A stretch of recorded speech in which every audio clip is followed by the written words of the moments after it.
എഞ്ചിനീയറിംഗോ ഡിപ്ലോമയോ കഴിഞ്ഞ് campus interview വഴി ഒരു ജോലിയാണോ അതോ സ്വന്തമായി ഒരു സംരംഭം തുടങ്ങാനാണോ നിങ്ങളുടെ ലക്ഷ്യം എങ്കിൽ ഇതിനെല്ലാം സൗകര്യമൊരുക്കുന്ന SNM-IMT മാലിങ്കരയിൽ അഡ്മിഷൻ നേടും. SNM-IMTയുടെ പ്രത്യേകതകൾ: എഞ്ചിനീയറിംഗ് ഡിപ്ലോമ എന്ന 2 കോഴ്സുകൾ, ഉയർന്ന അക്കാഡമിക് നിലവാരം, പരിചയസമ്പന്നരായ മികച്ച അധ്യാപകർ, ആധുനിക സംവിധാനങ്ങളുള്ള ലാബ് സൗകര്യങ്ങൾ, പഠനം കഴിഞ്ഞിറങ്ങുമ്പോൾ തന്നെ ജോലി എന്ന സ്വപ്നം സാക്ഷാത്കരിക്കുവാൻ പ്ലേസ്മെന്റ് സെല്ലുകൾ, സംരംഭകത്വത്തിന് പ്രത്യേക വിഭാഗങ്ങൾ, കായിക താരങ്ങളെ നാഷണൽ തലം വരെ എത്തിച്ച കായിക പരിശീലകർ, മാനുഷിക മൂല്യങ്ങളെ അറിഞ്ഞ് അവരിലേക്ക് ഇറങ്ങിച്ചെന്ന് പ്രവർത്തിക്കുവാൻ NSS യൂണിറ്റുകൾ, വിദ്യാഭ്യാസ രംഗത്ത് 100 വർഷത്തെ പാരമ്പര്യമുള്ള ശക്തമായ മാനേജ്മെന്റ്, കൂടാതെ സൗജന്യ യാത്രാ സൗകര്യങ്ങളും ഞങ്ങൾ ഒരുക്കുന്നു. വിജയകരമായ ഭാവി ഉറപ്പുവരുത്തുന്നു. വിശദമായ വിവരങ്ങൾക്കായി വിളിക്കൂ. SNM-IMT engineering and polytechnic college, Malankara.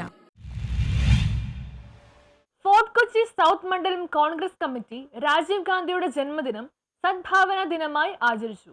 Fort Kochi south മണ്ഡലം കോൺഗ്രസ് കമ്മിറ്റിയുടെ നേതൃത്വത്തിൽ മുൻ പ്രധാനമന്ത്രി രാജീവ് ഗാന്ധിയുടെ ജന്മദിനാഘോഷം സദ്ഭാവന ദിനമായി ആചരിച്ചു. മണ്ഡലം പ്രസിഡന്റ് സോളി ജോസഫ് മാങ്ങാട്ട് അധ്യക്ഷത വഹിച്ചു. Kochi north block general secretary PA Sasi ഉദ്ഘാടനം ചെയ്തു. മണ്ഡലം vice president Benson, block general secretary Muhammad B, Gladys എന്നിവർ പ്രസംഗിച്ചു.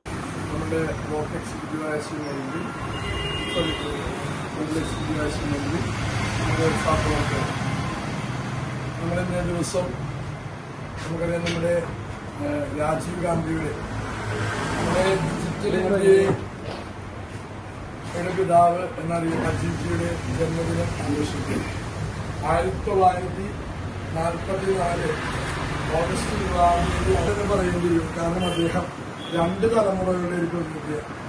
ഇന്ന് ഭാരതം എങ്ങനെ ഈ ഒരു ശാസ്ത്ര സാങ്കേതിക പുരോഗതി കൈവരിച്ചു. പുഷ്പാർച്ചനയെ തുടർന്ന് പരിപാടി അവസാനിച്ചു. ബ്ലോക്ക് ജനറൽ സെക്രട്ടറിമാരായ PR Roy, Joseph Jackson, block executive മെമ്പർമാരായ KS ഷിയാബ്, TA ജോൺ, മണ്ഡലം വൈസ് പ്രസിഡന്റുമാരായ അനിൽകുമാർ ഫ്രാൻസിസ്, യൂത്ത് കോൺഗ്രസ് മണ്ഡലം പ്രസിഡന്റ് പ്രശാന്ത് ബാബു, മണ്ഡലം ജനറൽ സെക്രട്ടറി സേവർ ജോളി, മണ്ഡലം എക്സിക്യൂട്ടീവ് അംഗമായ മെൽവിൻ ജോസഫ്, ആന്റണി ബാബു, പ്രവർത്തകരായ മാക്സി ജോൺ, ഗുണശേഖരൻ, അന്നമ്മ എന്നിവർ സംബന്ധിച്ചു. News bureau, fort Kochi.